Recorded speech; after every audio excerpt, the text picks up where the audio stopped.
Bidadari chapter 87. Antar ke kantorku. Ada apa kaki ke Jakarta, Papa? Aduh, gimana ini? Bagaimana jika wanita itu mati? Bagaimana aku harus jelaskan kematiannya pada kakek? Waluyo, dia yang harus disalahkan untuk semua ini. Seru di hati Reiko ketakutan, sampai dia belum pergi kemanapun saat pintu sudah terbuka lebar. Hanya berdiri di samping lift. Ya? Apalagi Endra hanya menjawab begitu saja. Bagaimana Reiko tak makin cemas? Apa ada masalah serius, Papa? Tanya Reiko yang saat ini masih kalut. Reiko sudah berada di lantai dasar tempat resepsionis berada. Tapi rasanya sulit untuk melangkah pergi. Ada kekhawatiran besar dan bayangan wajah kakeknya mengganggu ketenangan hatinya pagi itu. Entahlah, dia ingin rapat membahas soal Mesir. Katanya perluasan cabang sampai ke Mesir. Aku tak mengerti kenapa kakekmu ini tiba-tiba membahas Mesir, Reiko. Menggebu-gebu sekali pula keinginannya ini. Kenapa perluasannya harus jauh-jauh ke Mesir dulu sih, Papa? Asia Tenggara aja baru selesai. Bukan seharusnya kita fokus dulu memperluas di seluruh Asia dan ke benua paling dekat selanjutnya, yaitu Australia. Sudahlah, tak perlu tanya-tanya. Tapi yang pasti, sekarang kamu harus datang. Mengerti? Aku tidak mau kamu absen lagi seperti kemarin saat ada petugas pajak. Maaf Papa soal itu. Reiko jadi meringis tak enak. Dia tidak mau ada pembahasan soal itu. Tapi gara-gara ucapannya, papanya jadi ingat lagi dosanya yang satu itu.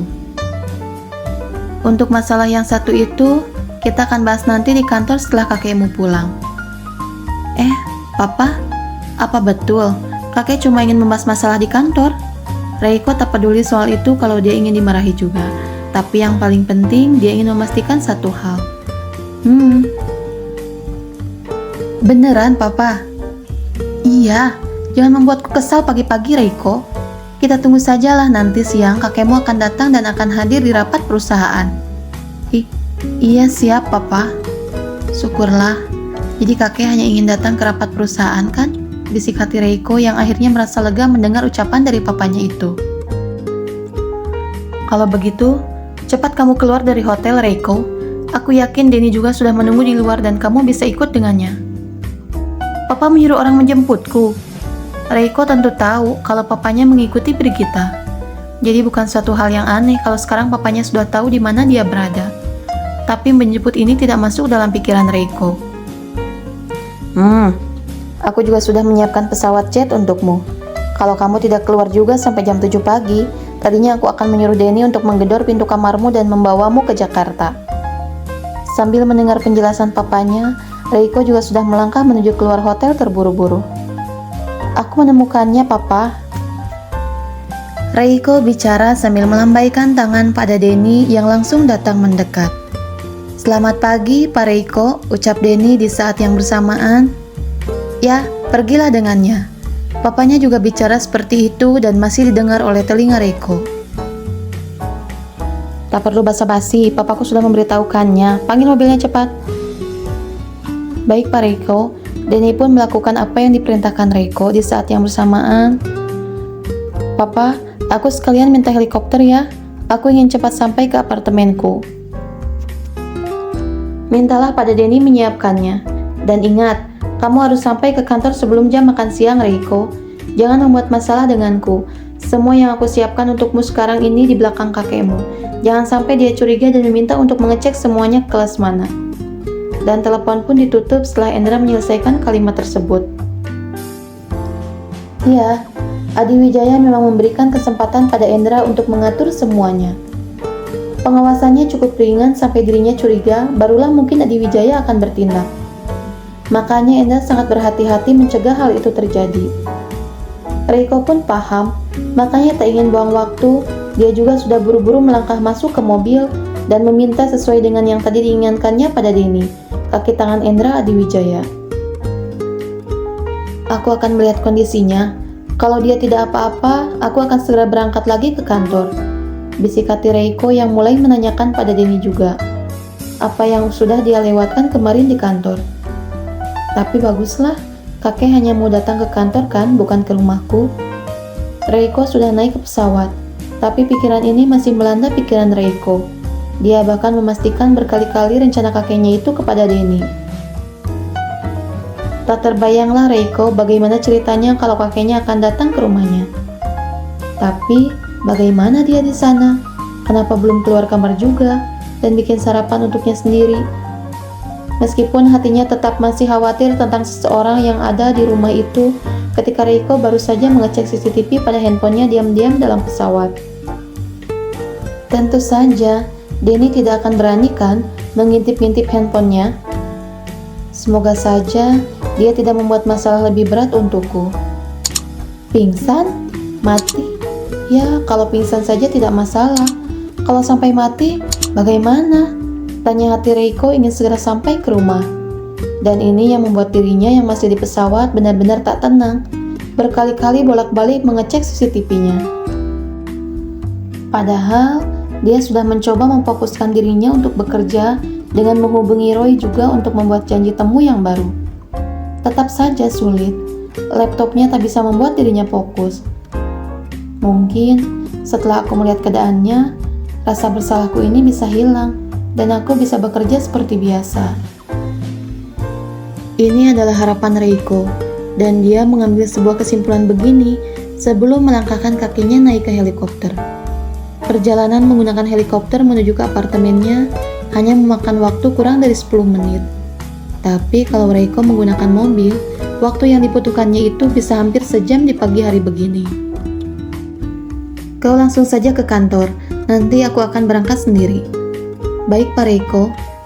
Itu ucapan terakhir dari Denny yang tetap berada di dalam helikopter, karena dia langsung menuju kantor menggunakan mode transportasi itu juga. Sampai juga. Reiko yang sudah melihat helikopter terbang menjauh dari helipad dari atas gedung apartemennya itu, segera mungkin membalikan badan dan berjalan cepat menuju ke arah lift. Dia masih belum keluar juga. Di dalam lift, Reiko juga sempat mengecek handphonenya yang terhubung dengan CCTV. Dan kegelisahannya itu membuatnya segera mungkin dia menuju ke arah pintu kamarnya. Permisi Pak. Tapi ada satu lift lagi yang memang tadi naik ke atas, karena di gedung apartemennya ada 3 lift, dan seseorang di belakangnya membuat Reiko menengok dan mengurungkan niatnya sebentar untuk masuk. Ada apa ya? Saya mau antar dan ambil laundry, Pak. Tumben, pagi-pagi tukang laundry datang, membuat Reiko mengerutkan dahinya. Biasa kamu mengambil emang jam segini? Padahal tak perlu bertanya begitu pun Reiko tahu kalau jam waktu pengambilan laundry itu biasanya jam 10 pagi sampai jam 12 siang. Tidak, Pak. Tapi hari ini saya ada izin untuk pulang lebih awal. Jadi saya diminta membereskan urusan kerjaan secepatnya. Kemarin berarti kamu nggak ambil laundry kan? Ini seharusnya Reiko tahu, karena Aida tidak keluar kamar dan pria itu pun juga menggelengkan kepalanya. Enggak Pak, maaf, kemarin saya izin, makanya hari ini saya nggak bisa izin lagi Pak, dan harus ambil laundryannya customer dulu. Memang hanya kamu drivernya? Setahu Reiko, dia melaundry jas dan pakaian kerja lain miliknya itu di salah satu laundry profesional terbesar di Jakarta. Tapi kenapa yang mengambil cuma 1 orang? Makanya sambil menerima laundryan, dia bertanya, ada sih Pak, tapi kan itu per wilayah, Pak, nyangkutnya. Saya bagian di wilayah ini, teman saya di bagian yang lain. Tak lama-lama mengobrol, Reiko menyuruh pria itu menunggu di depan sebentar, sedangkan dirinya langsung bergegas masuk menuju ke lantai atas. Dia belum merapikan kamarku ya? Jelas dia tidak keluar kamar sama sekali. Reiko melihat tempat tidurnya berantakan. Masih sempat berkomentar sebelum menaruh laundryannya ke kursi. Dia tak sempat memasukkan ke tempat-tempatnya dan memilih langsung mengambil bag laundry. Ini gara-gara Waluyo, kamarku jadi berantakan. Reiko tahu, orang yang biasa merapikan juga memang masih sakit.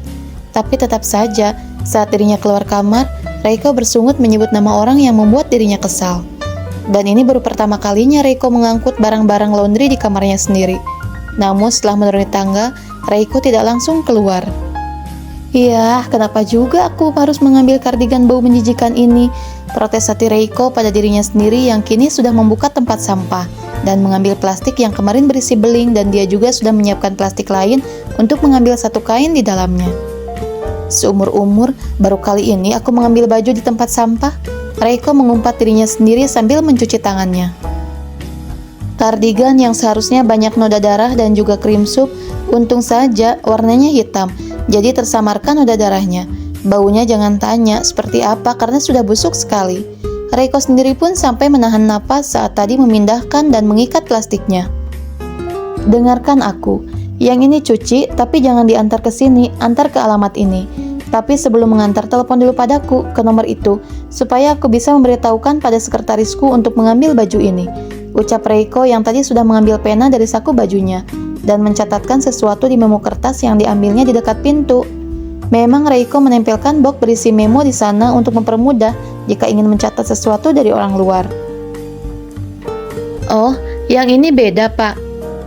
Bayarnya 1, tapi bilnya beda juga. Dan jangan coba-coba kau mengantar ke sini ya.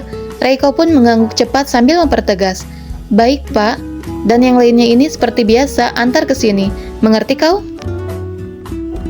Oh, iya, Pak. Saya mengerti. Saya permisi dulu, Pak. Dan itu kata-kata terakhir pria pengantar laundry sebelum Reiko menutup pintu dengan tangannya. Ada di pinggang sambil geleng-geleng kepala. Aku yakin dia tidak sadar kalau pintu ini terbuka dan ada yang datang. Mungkin dia tidak dengar.